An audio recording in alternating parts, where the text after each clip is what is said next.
Hati kami terbuka untuk kehadiran-Mu di tempat ini Tuhan. Nyatakan diri-Mu siang hari ini. Buat kami kenal Engkau, buat kami berjumpa dengan Engkau siang hari ini. Buat kami mengalami satu perjumpaan yang akan mengubah hidup kami selamanya Tuhan. Siang hari ini kami buka diri kami untuk Kau melayani hidup kami. Untuk Kau masukkan dalam hidup kami hal-hal yang akan tolong kami untuk jadi orang-orang yang seperti yang Tuhan kehendaki.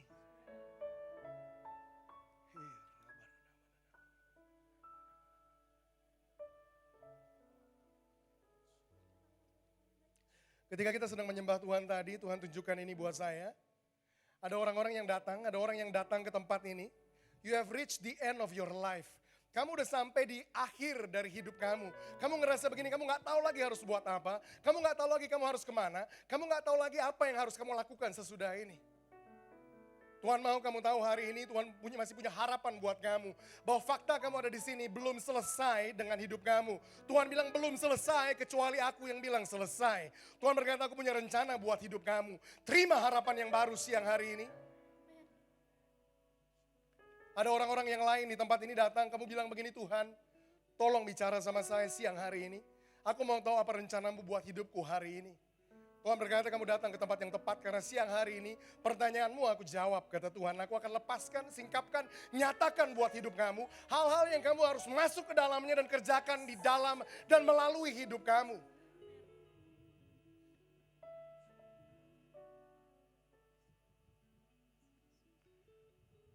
Ada beberapa orang lagi di tempat ini yang datang ke tempat ini dengan ngerasa begini.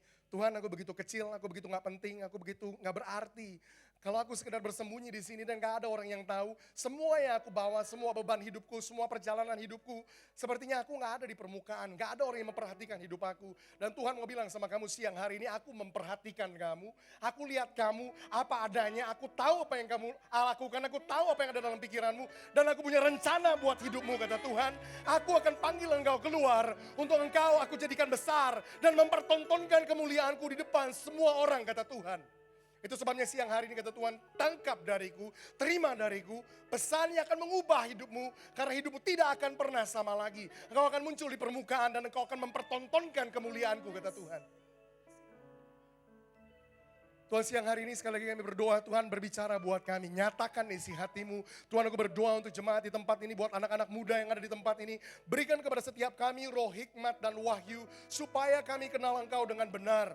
Roh hikmat dan wahyu yang akan buat mata hati kami jadi terang, jadi terbuka, jadi bisa melihat pengharapan apa yang selama ini tersembunyi, pengharapan apa yang selama ini tersimpan, pengharapan apa yang selama ini terkubur, pengharapan apa yang selama ini terpendam di dalam panggilan yang Tuhan punya dalam hidup setiap kami. Buat panggilan itu keluar. Buat kami ngelihat hidup kami, diri kami, potensi yang ada di dalam kami. Sebagaimana Engkau melihatnya dan biar itu keluar. Dan biar hidup yang kami hidupi jadi hidup yang punya dampak. Buat kota dan bangsa di mana Tuhan tempatkan kami. Kami berdoa siang hari ini. Berbicara buat kami Tuhan. Kami siap untuk terima firman Tuhan buat hidup kami. Di dalam nama Tuhan Yesus kami berdoa dan bersyukur. Yang percaya sama-sama bilang. Amin. Amin. Amin. Silakan duduk. Teman-teman, shalom selamat siang semua. Shalomnya kok masih lemas? Shalom siang semua. Siang hari ini saya percaya ada sesuatu yang khusus yang Tuhan mau nyatakan buat kita semua. Ada pesan, nggak panjang, nggak juga kompleks, sederhana sekali. Tapi saya percaya pesan ini akan mengubah hidup kita semua. Amin. Siang hari ini tema yang saya mau sampaikan, saya mau bicara tentang ini, created for success. Saya nggak tahu waktu minggu lalu diumumkan ada saudara perhatikan atau enggak. Tapi itu yang saya mau bicara tentangnya siang hari ini. Created for success. Diciptakan untuk keberhasilan. Boleh saya tanya berapa banyak saudara di sini yang mau hidupmu berhasil? Boleh angkat tangan? Dan saya punya berita baik. Bukan cuma kamu yang mau hidupmu berhasil. Tapi Tuhan mau kamu berhasil. Tuhan bilangin dalam firman-Nya, Tuhan mau kamu jadi kepala dan bukan ekor, ada di atas, above and not beneath. Ada di atas dan bukan di bawah, naik terus dan gak pernah turun. Dengan kata lain, Tuhan mau hidup setiap kita berhasil. Makanya saya mau bicara tentang ini siang hari ini, diciptakan untuk keberhasilan. Bahwa ketika Tuhan menciptakan kita, gak ada satupun, setitik pun dalam pikiran Tuhan, Tuhan rancangkan ada satupun di antara kita yang gagal. Tuhan gak pernah rancang satu orang bilang, yang ini berhasil. Yang ini gak yakin, yang ini gagal. Gak ada di dalam pikiran Tuhan, Tuhan menciptakan kita untuk kegagalan. Dan siang hari ini kita mau mengerti konsep ini, prinsip ini tentang gimana sebenarnya Tuhan mau kita berhasil. Sehingga ini goalnya. Hidup setiap kita bisa mencapai keberhasilan tersebut yang Tuhan mau untuk kita capai. Amin. Untuk saya mulai, sampaikan, ajarkan apa yang saya mau ajarkan siang hari ini. Saya mau mulai dengan satu eksperimen yang menarik. Dan untuk eksperimen ini saya mau kontribusi dari kalian. Jadi artinya kalian respon. Sekali lagi saya mau tanya, pertanyaan pertama. Berapa banyak di antara kalian di sini yang mau hidupmu berhasil? Boleh angkat tangan, nih yang serius, kamu mau berhasil. Semua ya? Nggak ada yang mau gagal, benar? Kadang-kadang saya bahkan bercanda, kalau saya khotbah di tempat lain yang di depannya ada tukang sapu, ada tukang benerin tanaman dan segala macam sambil lewat, mereka bahkan dengar juga yang sama, siapa yang mau berhasil? Bisa-bisa mereka juga angkat tangan. Kenapa? Karena bukan cuma orang Kristen mau berhasil, semua orang di dunia mau berhasil. Benar ya? Ini kita sepakat, semua kita mau berhasil. Setuju? Setuju. Pertanyaan kedua, ini saya mau tanya. Menurut kalian, apa sih artinya berhasil? What is the meaning of success? Apa sih artinya berhasil?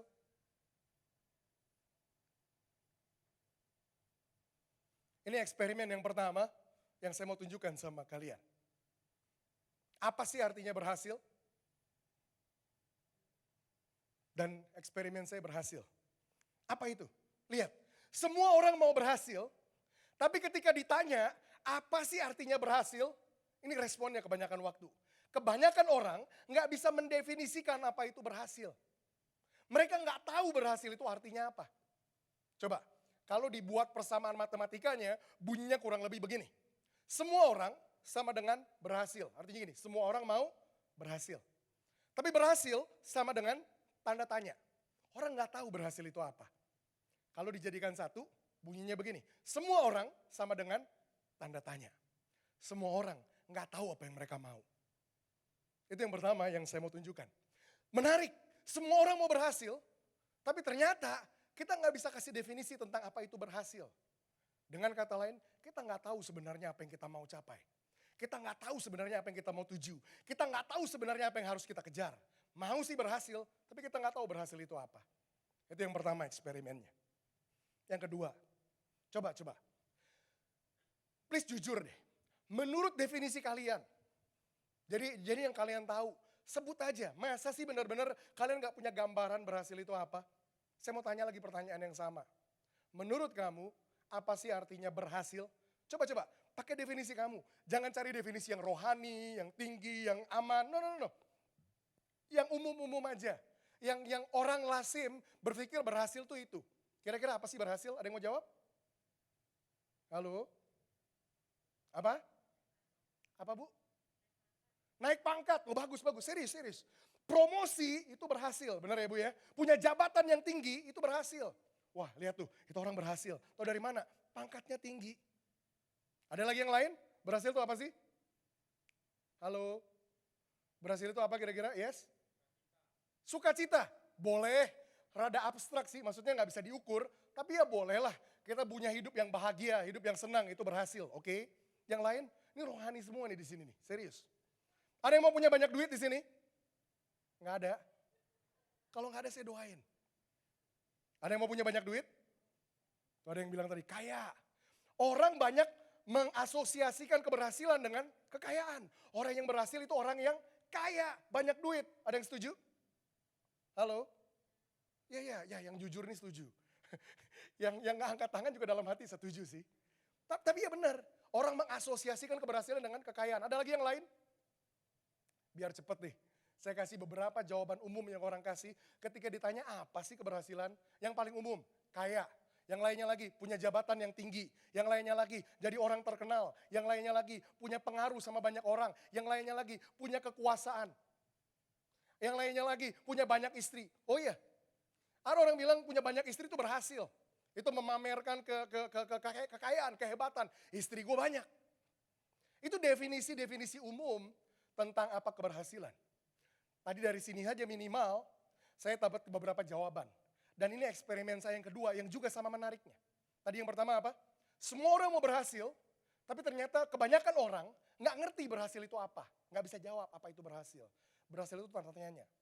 Tapi ini eksperimen yang kedua. Yang kedua gini, ketika kita di-push bahkan untuk definisikan apa sih berhasil, kita muncul dengan berbagai jawaban yang berbeda. Benar? Ini eksperimen yang kedua. Bukan cuman orang kebanyakan nggak tahu berhasil itu apa, tapi kedua, kebanyakan orang punya definisi yang berbeda-beda tentang keberhasilan. Dan dikarenakan oleh hal itu, kita punya masalah. Kenapa? Karena definisi berhasil satu orang bisa jadi berbeda dengan yang lain. Saya tunjukin masalahnya. Kalau saya punya anak, oke, ini contoh. Saya punya pabrik furniture besar. Itu saya punya.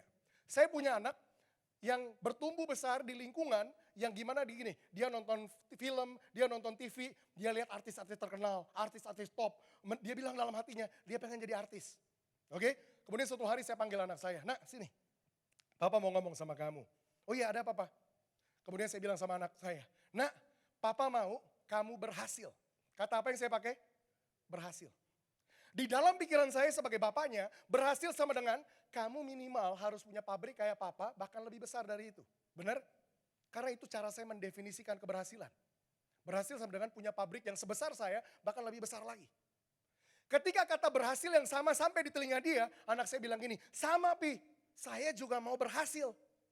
Tapi berhasil yang ada di pikiran dia, saya pengen jadi artis top, artis terkenal yang dikagumi banyak orang. Problem gak? Problem. Ketika anak saya bertumbuh besar, dia mulai melenceng ke dunia artis. Saya bilang, nah katanya kamu mau berhasil, kenapa kamu malah main di situ? Kenapa kamu malah pengen jadi artis? Anak saya bilang, iya Pak, saya kan mau berhasil. Makanya saya ada di sini. Problem nggak? Problem. Ini eksperimen yang kedua yang saya temukan juga menarik. Ternyata setiap orang memiliki definisi keberhasilan yang berbeda-beda. Kalau gitu pertanyaan mendasarnya yang saya mau tanya buat kita semua hari ini adalah ini. Kalau gitu sebenarnya apa sih artinya berhasil? Apa sih artinya berhasil? Karena kalau kita nggak punya definisi yang benar tentang keberhasilan, maka yang terjadi salah satu dari dua hal tadi. Yang pertama, kita nggak tahu apa yang kita kejar. Pengen berhasil, tapi nggak tahu apa yang kita kejar. Atau yang kedua, kita mengejar keberhasilan dari definisi yang salah tentang keberhasilan. Pertanyaan fundamental ini harus kita jawab dulu. Kalau gitu apa sih artinya berhasil? Bro, boleh nggak bro? Itu kursi bisa dicopot nggak bro? Boleh nggak minta satu? Sip, thank you. Ini kursi normal. Kursi yang bukan sulap, bukan sihir, nggak ada yang aneh dari kursi ini dan saya nggak akan bikin kursi ini terbang, tenang saja. Ini kursi yang normal, oke? Saya mau tanya sama kalian. Gini cara saya mendefinisikan keberhasilan. Lihat ini. Gimana kalau saya bilang sama kalian, kursi ini, kursi yang kalian lihat, bayangkan sama saya, kursi ini dibuat dari emas murni. Dari apa? Dari emas murni. Kita bilang apa? Wow. Bener ya? Emas murni, semuanya emas murni 100%. Itu pertama. Kedua, gimana kalau saya bilang gini, bukan cuma dibuat pakai dari emas murni, kursi ini diletakkan di ruang pribadinya presiden, diposisikan di posisi yang terhormat. Kita bilang apa? Wow. Yang ketiga, bukan cuma terbuat dari emas murni ditaruh di ruangan pribadinya presiden. Yang ketiga, kursi ini dibuat oleh pembuat kursi paling baik di seluruh dunia. Kita bilang apa? Wow. Cuma satu problemnya, coba lihat ini baik-baik. Kursi yang dibuat dari emas murni ini yang diposisikan di ruang pribadinya presiden dan dibuat oleh pembuat kursi yang terbaik di dunia, ini yang terjadi. Ketika saya berusaha duduk di kursi ini, tak patah kursi ini. Pertanyaan saya satu. Menurut kalian, kursi ini berhasil atau gagal? Hah? Gagal. Dibuat dari emas murni loh. Halo? Gagal atau berhasil? Diposisikan di ruang pribadi presiden loh. Kenapa gagal? Yes, nggak bisa menjalankan fungsinya. Gimana kalau keberhasilan hidup kita nggak diukur berdasarkan gimana cara orang mendefinisikan keberhasilan. Hei, berhasil itu banyak duit, berhasil itu punya posisi yang tinggi, berhasil itu jadi orang terkenal, berhasil itu punya pengaruh yang banyak. Gimana kalau keberhasilan kita nggak diukur berdasarkan gimana orang mendefinisikan keberhasilan? Karena kalau menurut kata orang, kursi ini berhasil. Kenapa? Lihat aja dibuatnya dari emas murni, men. Lihat aja diposisikan di posisi yang terhormat. Lihat aja yang bikinnya siapa. Ternyata yang menentukan keberhasilan atau kegagalan kursi ini bukan definisi keberhasilan yang orang tempelkan terhadap kursi ini. Tapi yang mendefinisikan keberhasilan cuma satu. Apakah kursi ini menjalankan fungsi kenapa dia diciptakan atau tidak. Dengan kata lain saya ngomong, hidup kita bisa punya banyak uang.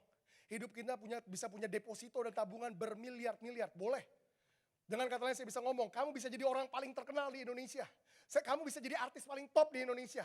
Dengan kata lain saya bisa bilang ini, kalian bisa punya jabatan yang tinggi. Tapi lihat ini baik-baik. Kalau hidup yang kalian hidupi itu nggak menjalankan fungsi, nggak menjalankan alasan kenapa kamu diciptakan, maka semua pencapaian ini nggak menentukan keberhasilan hidup kita. Maksudnya apa? Alasan kita diciptakan. Maksudnya apa fungsi kita? Tahukah saudara, setiap kita diciptakan dengan tujuan.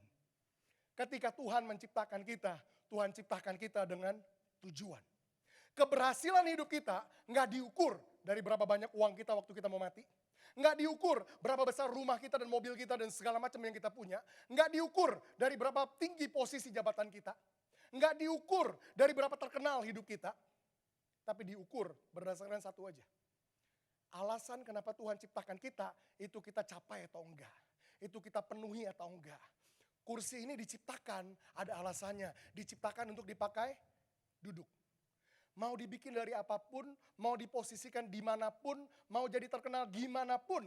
Kalau di akhir dari semuanya, kursi ini nggak bisa didudukin, maka kursi ini gagal. Boleh saja kita buka Alkitab kita sama-sama. Efesus pasal yang kedua.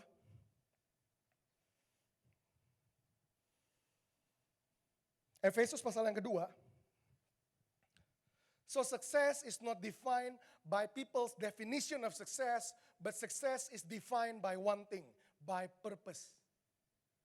You have to find your purpose, then your success will be measured by that purpose.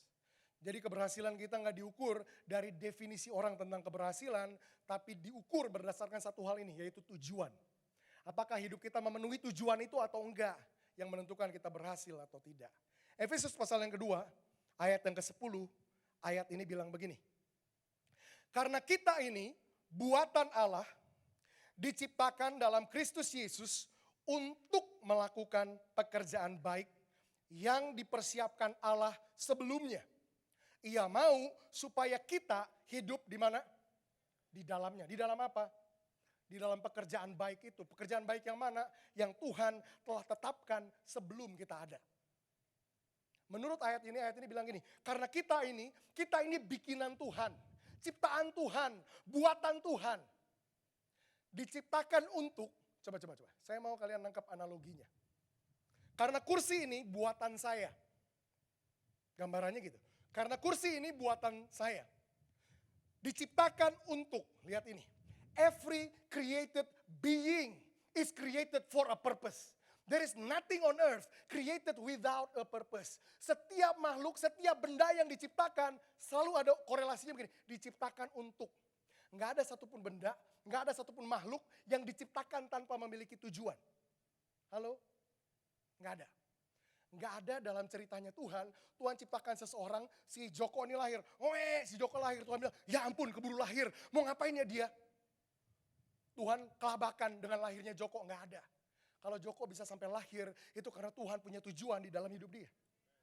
Alkitab bilang gini, karena kita ini buatan Allah, kata buatan Allah atau ciptaan Tuhan, bikinan Tuhan, selalu hubungannya dengan diciptakan untuk. Kenapa? Karena setiap sesuatu yang diciptakan, pasti ada gunanya, ada untuknya. Karena kursi ini buatan saya, diciptakan, dibikin untuk dipakai duduk.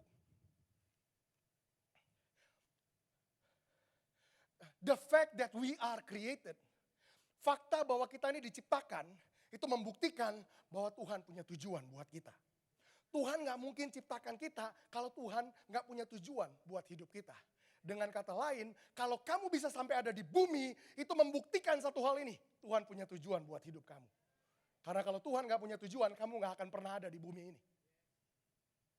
Kalian boleh bilang semua yang kamu gak punya, semua miskinnya keluarga kamu, kelemahan diri kamu, semua yang kamu gak punya. Saya cuma mau ngomong satu, fakta bahwa kamu ada di bumi, Tuhan punya tujuan buat hidup kamu.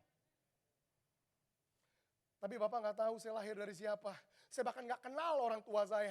Kalau kamu bisa sampai ada di bumi, gimana pun perihal kelahiran kamu. Kalau kamu bisa sampai ada di bumi, karena Tuhan punya tujuan buat hidup kamu. Karena kursi ini buatan saya, diciptakan untuk. Lihat ini baik-baik. berhasil atau gagalnya kursi ini ditentukan sama siapa? Sama saya yang menentukan tujuan saya ciptakan kursi ini. Dengan kata lain, berhasil atau gagalnya hidupmu nggak diukur berdasarkan definisi orang tentang berhasil atau gagalnya hidup kamu. Nggak diukur dari gimana orang tua kamu mendefinisikan keberhasilan kamu. Nggak diukur berdasarkan persepsi orang tentang keberhasilan. Pak, semua orang di Indonesia yang namanya berhasil itu kaya, Pak. Nggak peduli definisi orang tentang keberhasilan, yang mendefinisikan keberhasilan kamu cuma satu. Apakah kamu mencapai, apakah kamu memenuhi fungsi atau alasan kenapa pencipta kamu menciptakan hidup kamu. Your success is measured just by this one thing. By the purpose in which invested in you when you are created. Diukur berdasarkan tujuan yang dimasukkan di dalam hidup kamu ketika kamu diciptakan. Paulus bilang gini di Efesus 2 ayat 10, karena kita ini buatan Allah, bikinan Tuhan, diciptakan untuk, ada tujuan, ada alasan kenapa kita diciptakan. Untuk apa kita diciptakan Tuhan? Lihat baik-baik Alkitab bilang ini. Diciptakan untuk melakukan pekerjaan baik. Good work, good deed. Diciptakan untuk apa? Pekerjaan baik. Alkitab nggak bilang kita diciptakan untuk berdoa. Alkitab nggak bilang kita diciptakan untuk menyembah. Alkitab nggak bilang kita diciptakan untuk main gereja-gerejaan. Alkitab bilang kita diciptakan Tuhan karena ada suatu pekerjaan yang kita harus kerjakan dalam hidup kita. Dengan kata lain, kamu bisa aktif di gereja, kamu bisa penuhi hidup kamu dengan doa, kamu bisa menyembah Tuhan siang malam. Tapi kalau hidup kamu gak menghasilkan pekerjaan baik, maka hidup kamu lagi gak menjalankan fungsi yang Tuhan mau untuk kamu jalankan. Kekristenan kamu gak diukur keberhasilannya berdasarkan gimana kamu perform di depan semua orang di dalam sini. Tapi gimana kamu buat dampak di luar sana. Gimana lewat hidup kamu, kamu hasilkan pekerjaan baik. Kamu menghasilkan sesuatu. Di bagian lain Alkitab bilang ini. Hendaklah pekerjaan baikmu dilihat semua orang. Sehingga mereka memuliakan Bapamu yang di sorga. The only way people can glorify God is when you produce good work. Satu-satunya cara orang di luar sana bisa memuliakan Bapamu yang di sorga ketika kamu menghasilkan pekerjaan baik. Tuhan punya tujuan buat hidup setiap kita. Dan tujuan hidup yang Tuhan punya buat kita, itu letaknya di dalam ini, dalam pekerjaan baik. Dengan kata lain, masing-masing kita harus menemukan alasan kenapa Tuhan ciptakan. Masing-masing kita harus menemukan pekerjaan baik apa yang hidup saya harus hasilkan dalam hidup saya. Pertanyaannya, kapan pekerjaan baik itu Tuhan tentukan untuk kita kerjakan dalam hidup kita? Alkitab bilang gini, kita diciptakan untuk diciptakan dalam Kristus Yesus untuk melakukan pekerjaan baik. Gini-gini, yang dipersiapkan Allah sebelumnya. Sebelum apa? Sebelum ada satupun di antara kita yang lahir. Bahkan sebelum kita ada, Tuhan sudah menetapkan apa yang kita harus kerjakan dalam hidup kita. Halo? Pekerjaan baik yang harus kamu produksi dengan hidup kamu, nggak berasal dari ide bagus kamu tentang gimana mau menyenangkan Tuhan. Oh, aku mau menyenangkan Tuhan, lakukan ini ya, lakukan itu ah. Buat Tuhan kamu gak qualified. Saya kasih contoh. Di rumah saya punya satu orang pembantu. Ya sekarang udah bukan satu, tapi ada satu pembantu ini yang setia, udah di rumah udah bertahun-tahun. Namanya Udin. Ini pembantu paling terkenal di seluruh Jakarta, di seluruh Indonesia. Saya kemana-mana keliling, saya sebut namanya. Saya kasih ilustrasi, saya punya pembantu namanya Udin. Gimana kalau suatu hari, saya ini mau keluar rumah, saya mau pergi, saya panggil Udin. Din, sini Din. Din, nanti waktu saya pergi, kamu kerjain ini. Kamu tolong keluarkan semua sampah yang ada di tempat sampah. Kosongin tempat sampah yang ada di rumah. Jadi ambil sampahnya, keluarin keluar rumah. Jelas? Siap, dia bilang. Saya pergi. Sementara saya pergi, si Udin ini berpikir, ngapain ya ngosongin tempat sampah? Kemarin kayaknya waktu saya masuk kamar bos tuh berantakan. Baju di mana-mana, buku di mana-mana, debu udah tebel, kamarnya kotor banget. Dia punya ide yang keluar dari niat baik dia. Udah kosongin tempat sampah belakangan. Gue bersihin dulu kamarnya. Ini lebih penting, ini lebih bagus ngerjain ini. Pasti bos lebih senang. Sementara saya pergi, dia bersihin kamar saya. Dia rapiin kamar saya. Dan hasilnya begini, kamar saya kamar yang bagus sekali, rapi sekali. Ini pekerjaan yang excellent, nomor 1, hebat banget. Saya gak mungkin bisa lakukan lebih baik dari dia. Bagus sekali. Pertanyaan saya simple. Ketika saya pulang ke rumah, Saya temukan sampah belum dikeluarin. Tapi saya temukan di sisi lain, kamar saya bagus sekali. Kamar saya rapi sekali. Pertanyaan saya, kira-kira saya akan senang sama si Udin, atau saya akan marah sama si Udin? Halo? Marah? Kamar saya bagus loh. Rapi, bersih sama sekali. Marah atau senang? Kenapa marah? Karena dia kerjain sesuatu yang saya nggak suruh, yang saya suruh malah dia nggak. Kok marah? Dia melakukan itu dari niat baik dia loh. Dari inisiatif loh. Inisiatif bagus kan? Saya kasih tahu. Because obedience is more powerful than initiative. Ketaatan jauh lebih dahsyat daripada inisiatif.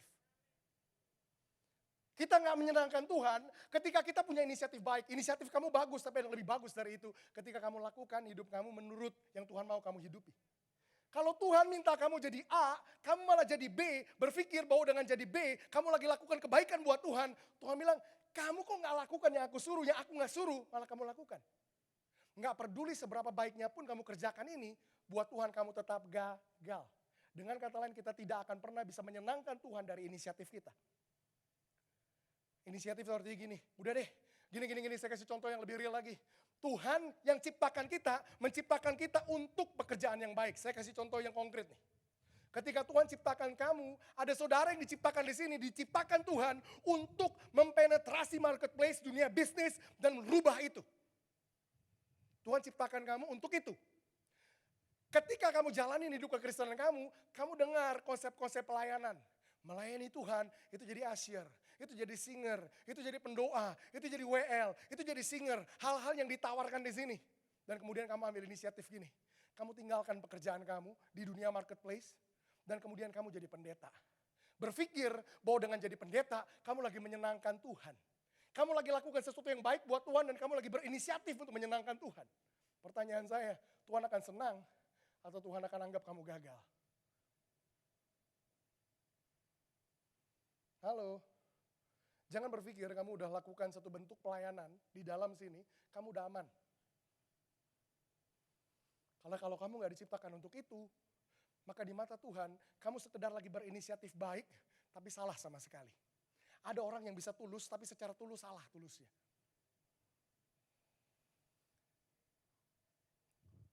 Ukuran approval itu apa ya? Ukuran Tuhan anggap berhasil hidup kamu, bukan ditentukan dari niat kamu, bukan ditentukan dari inisiatif kamu, bukan ditentukan dari pekerjaannya itu sendiri, tapi dari tujuan yang Tuhan punya buat kamu. Dengan kata lain, kalau kita mau berhasil, ini hukumnya nih.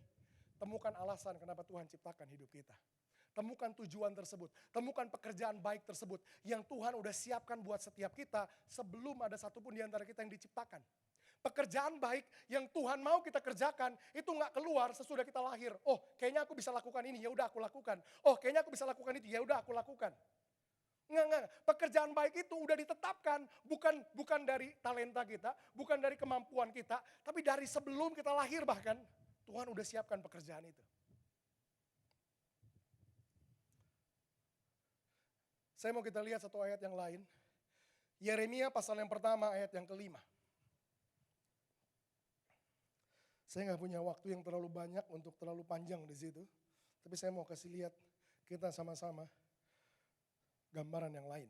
Yeremia pasal yang pertama ayat yang kelima, saya sebutnya gini. Di sini adalah cuplikan gimana prosesnya, gimana bentuknya ketika Tuhan menciptakan kita dan gimana caranya Tuhan mengukur keberhasilan hidup kita. Yeremia pasal yang pertama ayat yang keempat bilang begini. Firman Tuhan datang kepadaku bunyinya. Siapa aku ini? Yeremia. Konteksnya Tuhan ngomong sama Yeremia. Tuhan ngomong apa sama Yeremia? Ini ayat 5. Tuhan ngomong gini sama Yeremia. Yer, sebelum aku membentuk engkau dalam rahim ibumu, aku telah mengenal engkau. Dan sebelum engkau keluar dari kandungan, aku telah menguduskan engkau. Aku telah menetapkan engkau. Aku telah apa? Menetapkan engkau menjadi nabi bagi bangsa-bangsa. Pertanyaan saya, kapan Tuhan menetapkan Yeremia untuk jadi nabi buat bangsa-bangsa? Kapan? Sebelum si Yeremia lahir. Dengan kata lain, Yeremia nggak hidup dulu, kemudian dia, apa yang bisa aku lakukan ya? Kira-kira aku cocoknya jadi apa ya? Panggilan yang Tuhan punya, Tujuan yang Tuhan punya buat dia sudah ada bahkan sebelum si Yeremia lahir. Ayat ini saya mau rephrase, mau pakai kata-kata sehari-hari supaya kita ngerti lebih baik. Yeremia 1 ayat 5 dalam bahasa sehari-hari bunyinya begini. Sebelum kamu ada di dalam kandungan ibu kamu, artinya gini, bahkan sebelum kamu dikandung sama ibu kamu, Tuhan bilang gini, aku telah mengenal kamu. Artinya mengenal itu begini, aku udah tahu aku mau jadikan kamu sebagai apa. Halo. Tuhan bilang ini, sebelum kamu ada dalam perut ibu kamu, aku udah tahu aku mau jadikan kamu sebagai apa. Dengan kata lain, keberhasilan hidup kita diukur dari gini, kita menemukan tujuan itu, mengikuti tujuan itu, menggenapi tujuan itu. Kalau hidup yang kita hidupi, nggak pernah cari tahu Tuhan. Waktu Tuhan sebelum ciptakan aku, Tuhan ciptakan aku sebagai apa sih Tuhan? Maka kita nggak akan pernah mencapai keberhasilan itu. Karena keberhasilan kita nggak diukur berdasarkan definisi orang tentang keberhasilan. Nggak diukur berdasarkan inisiatif kita pengen jadi apa. Diukur berdasarkan satu hal aja.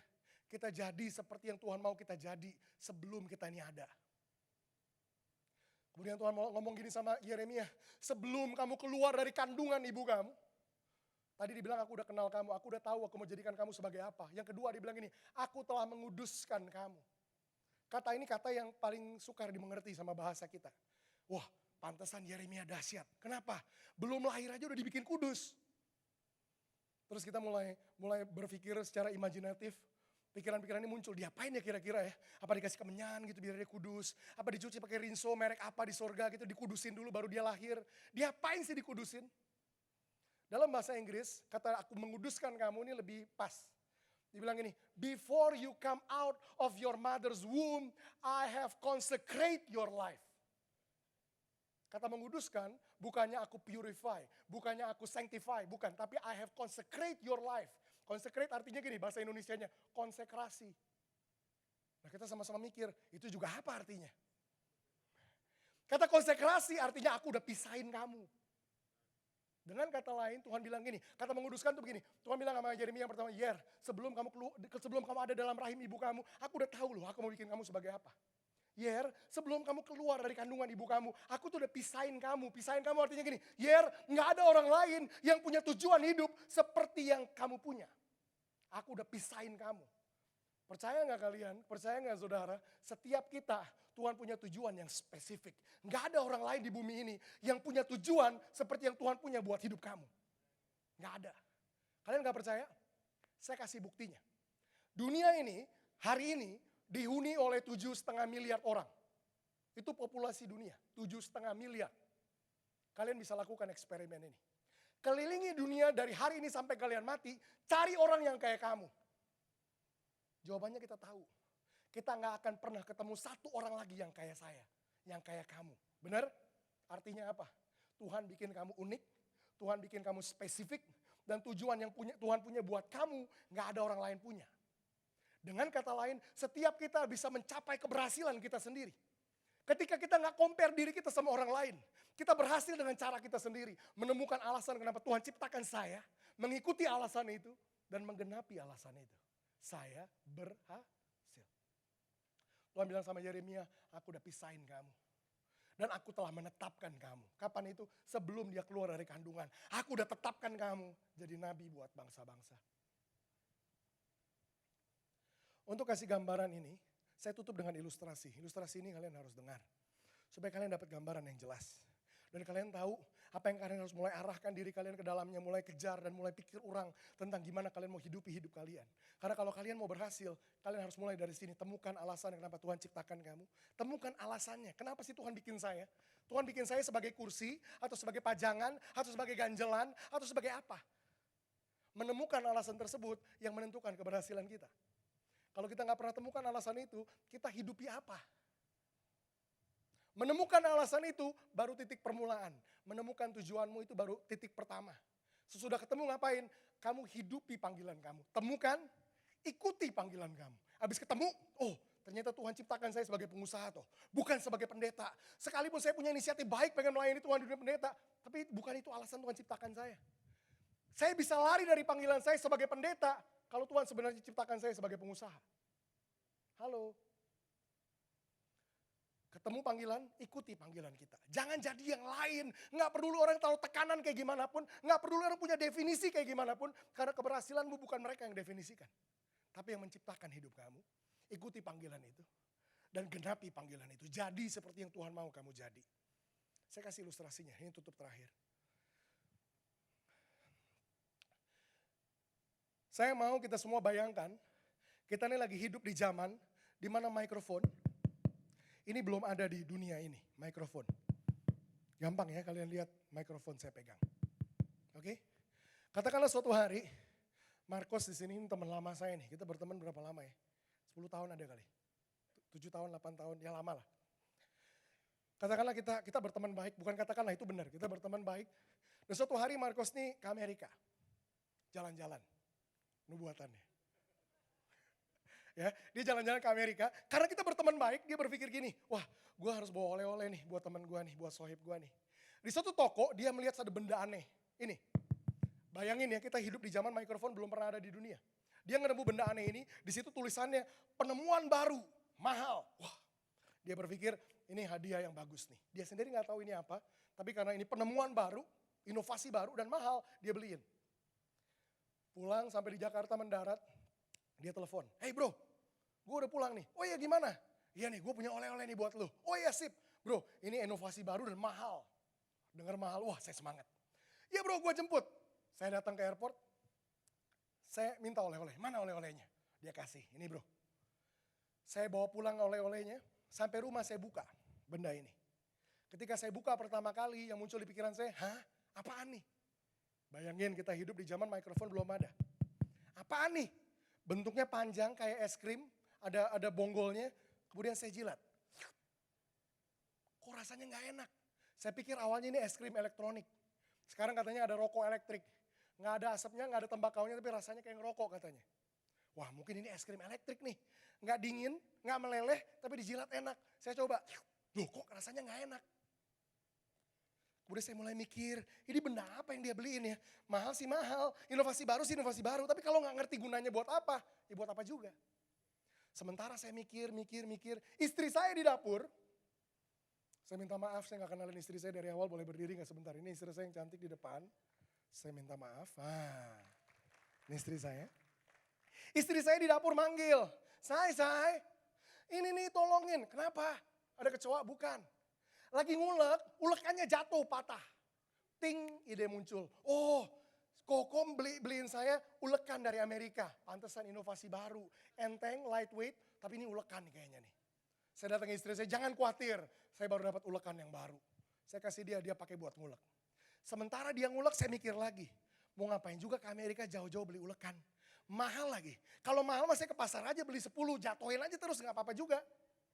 Patah pakai lagi, patah pakai. Buat apa beli ulekan mahal-mahal? Sementara saya mikir gak puas, kayaknya bukan buat ulekan deh.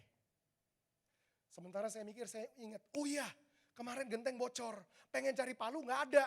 Mungkin ini palu dari Amerika. Enteng, sekali pukul jebret masuk, wah ini palu nih dari Amerika.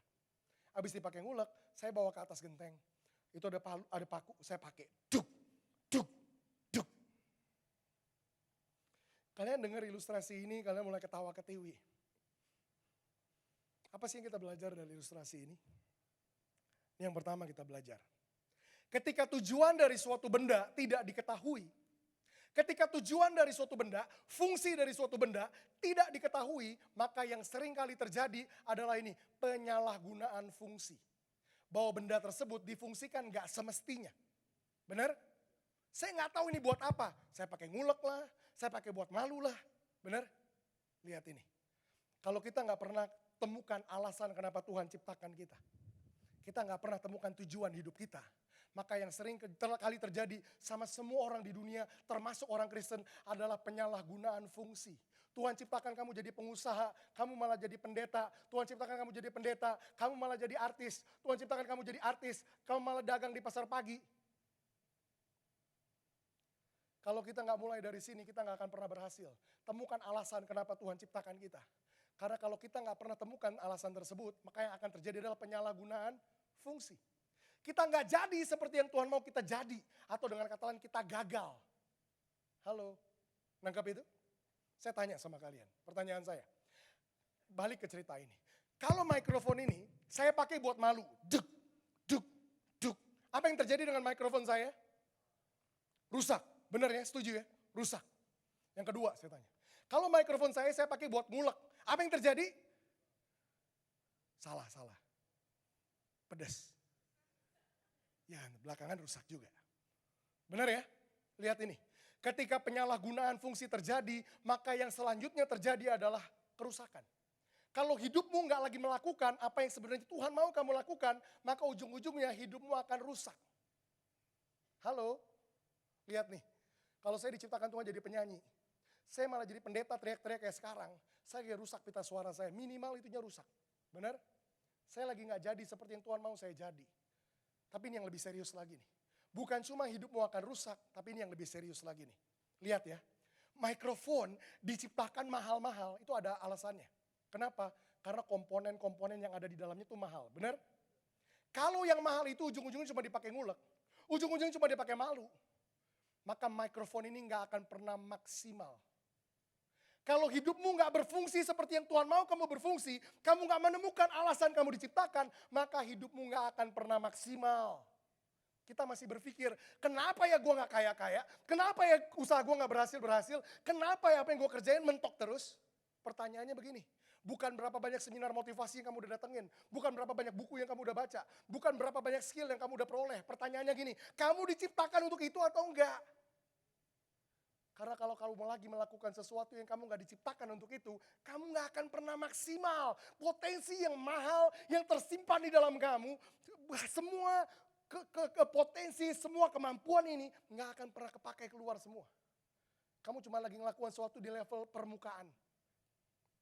Ulekan, palu, cuma luarnya doang yang kepake. Kamu bahkan gak 10% dari potensi yang Tuhan simpan di dalam kamu. Jadi orang Kristen bukan tentang memaksimalkan diri. Pergi seminar motivasi lebih banyak lagi, baca buku lebih banyak lagi, belajar untuk lebih rajin lagi. No. Dimulai dari sini. Temukan alasan kenapa Tuhan ciptakan kamu. Karena kalau kamu gak pernah temukan alasan itu, kamu gak lagi berfungsi semestinya, maka kamu akan rusak dan potensi yang ada di dalam kamu gak akan pernah keluar. Terakhir, kalau saya gak mau benda ini rusak, saya harus ngapain? Saya harus tanya. Tanya sama siapa? Sama yang bikin. Gak ada orang yang lebih tepat untuk kita tanya daripada yang menciptakan. Kenapa? Karena yang menciptakan yang punya tujuan buat benda ini. Siapa yang ciptakan benda ini? Ada yang tahu? Yang ciptakan mikrofon adalah Alexander Graham Bell. Saya datang Mr. Bell. Mr. Bell, can you please tell me why have you created microphone? Kenapa sih kamu ciptain mikrofon? Kira-kira jawaban yang dia kasih akan berbentuk begini. Oh, saya jelasin. Sebelum aku bikin mikrofon itu, aku ini punya kebutuhan. Aku kasih ceramah teriak, orang gak denger juga. Sebelum aku ciptakan mikrofon itu, aku harus desain dulu mikrofon itu. Mikrofon itu bentuknya harus spesifik, gak boleh kegedean kayak speaker bawaannya susah, gak boleh terlalu kecil kayak jarum, nyeplos hilang. Bentuknya harus spesifik dan komponen-komponen yang ada di dalamnya itu harus spesifik. Aku desain dulu benda itu. Dan sebelum itu, benda itu aku produksi. Aku udah tetapkan benda itu adalah untuk capture suara, nangkap suara, dan untuk memperbesar suara. Jawaban Alexander Graham Bell kira-kira suaranya seperti apa? Yeremia 1 ayat yang kelima. Tuhan bilang begini, sebelum ada satupun di antara kalian aku ciptakan. Tuhan bilang gini, di tahun 2013 aku punya kebutuhan. Ada orang yang aku mau pakai di dunia bisnis, di dunia arts entertainment, di dunia media, di dunia politik. Yang akan merubah bangsa ini, yang akan menghadirkan transformasi buat kota ini. Tuhan punya kebutuhan yang besar. Dan Tuhan bilang gini, sebelum ada satupun di antara kamu yang aku ciptakan, aku harus desain orang itu. Maka bentukan kamu spesifik, kamu gak terlalu tinggi, gak terlalu pendek, gak terlalu jelek, gak terlalu ganteng, gak terlalu pintar, gak terlalu bodoh. Bentukan kamu spesifik, karena hanya dengan spesifikasi itu, kamu bisa melakukan tujuan yang aku punya buat kamu. Dan sebelum aku ciptakan ada satu pun di antara kamu, Tuhan bilang, aku udah menetapkan kamu jadi pengusaha yang terkenal, kamu jadi artis yang hebat, kamu jadi politikus yang mengubah dunia politik, kamu jadi orang media yang mempertontonkan nilai-nilai yang benar buat bangsa ini. Tuhan punya pekerjaan baik yang udah menanti buat kita semua. Kita diciptakan untuk sesuatu yang spesifik dari Tuhan. Dan pelayanan kita buat Tuhan gak diukur dari niat baik kita, tapi dari spesifikasi tujuan Tuhan buat hidup kita. Temukan panggilanmu, ikuti panggilanmu, genapin panggilanmu. Bentukan kamu hari ini, spesifik. Saya ngomong tadi, kamu gak terlalu tinggi, gak terlalu pendek. Saya ngomong, kalau kamu jadi lebih tinggi dari hari ini, kamu belum tentu bisa fulfill destiny kamu. Kalau kamu lebih pintar, lebih bodoh, lebih apapun. Ini problemnya kita. Kita selalu bandingkan diri kita dengan orang lain. Kenapa? Karena selama ini kita definisikan keberhasilan kita berdasarkan definisi orang. Berhasil itu jadi orang terkenal. Gue mana bisa terkenal, muka gue jelek. Lihat. Ketika kita cuman bandingkan diri kita sama orang lain. Kenapa Tuhan aku gak kayak dia? Gak kayak dia. Mau tahu jawabannya kenapa? Karena kalau kamu kayak dia, kamu gak kepake. Ilustrasi. Kalau saya makan, di meja saya ada sendok 2. Sendok berapa? 2. Saya mau tanya, berapa banyak yang saya pakai? Ada yang makan pakai sendok sekali 2? Ada? Ketika 2 benda punya fungsi yang sama, yang satu gak kepake. Kamu tanya, kenapa saya gak kayak Agnes Monica? Kenapa saya gak kayak si A, kayak si B, kayak si C, kayak si D? Karena kalau kamu kayak mereka, kamu gak kepake. Kenapa begitu? Karena mereka original, kamu KW.